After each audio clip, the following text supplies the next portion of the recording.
stay here.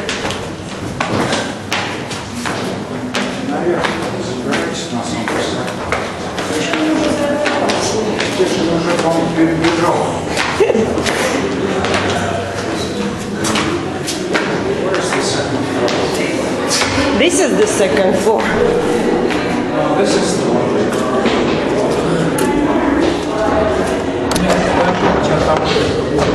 Даже чувак.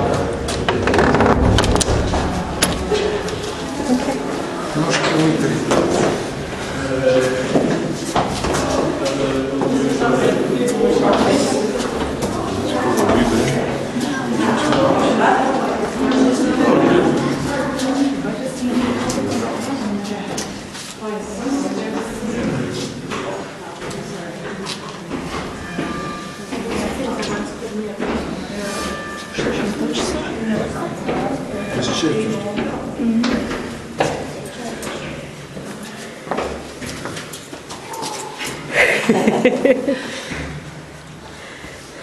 Thank you for waiting for me. This is the trumpet tower, and it's called that way. It's the tower with the clock on. And it's called that way because in the time of Frederick, soldiers would be placed on top of this tower with trumpets, and they would salute the king when he arrived, when he left the castle again, whenever he had a ball in the dance hall, whenever he made a toast.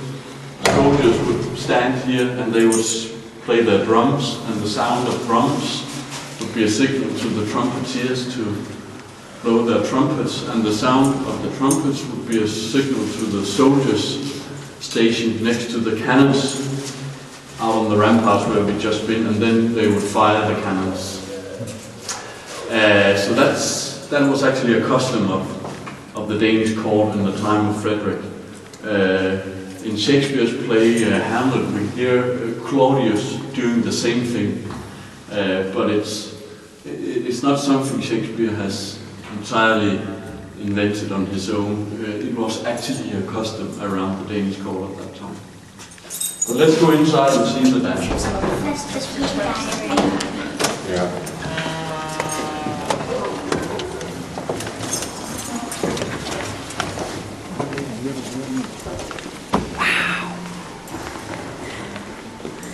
This is the ballroom. Dance Ballroom. Discoteca.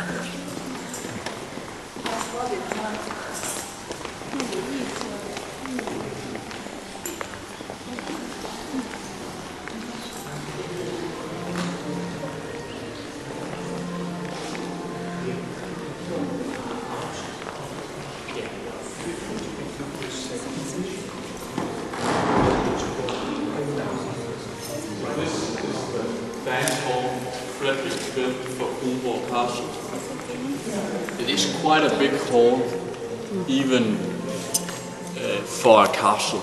It's not every castle that has such a big hall. He took the entire wing of one of his wings here and turned it into one big room because he wanted it to be the venue of great parties here at St. Castle. It has the same shape and size as it did at Frederick's time, but what has changed up here is the decoration of the dance hall. 50 years after the castle was done in the late 1500s, a great fire broke out here at the castle that took up almost all of the inventory.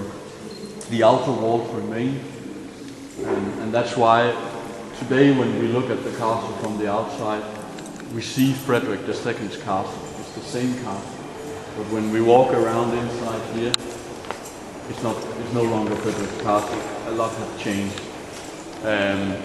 After his son, the son of Frederick, Christian IV, after he died, the Danish military moved into this castle, and they used this castle as military barracks from the middle of the 1700s until the beginning of the 1900s.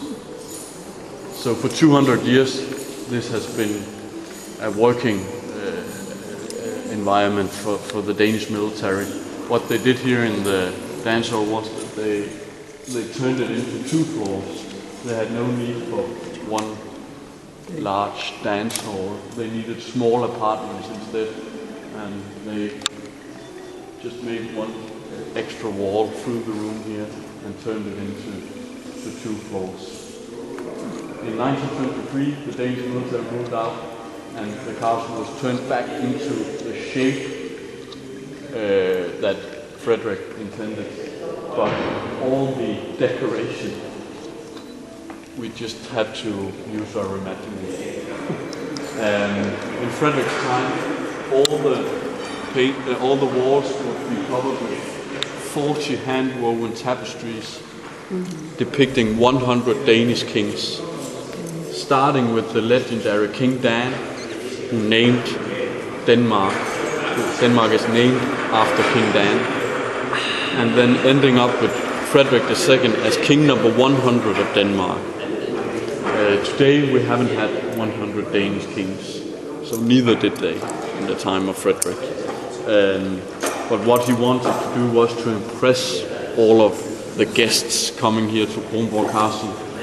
When they stepped into the dance hall and took a look at all these tapestries, saw the long line of Danish kings, they were meant to be impressed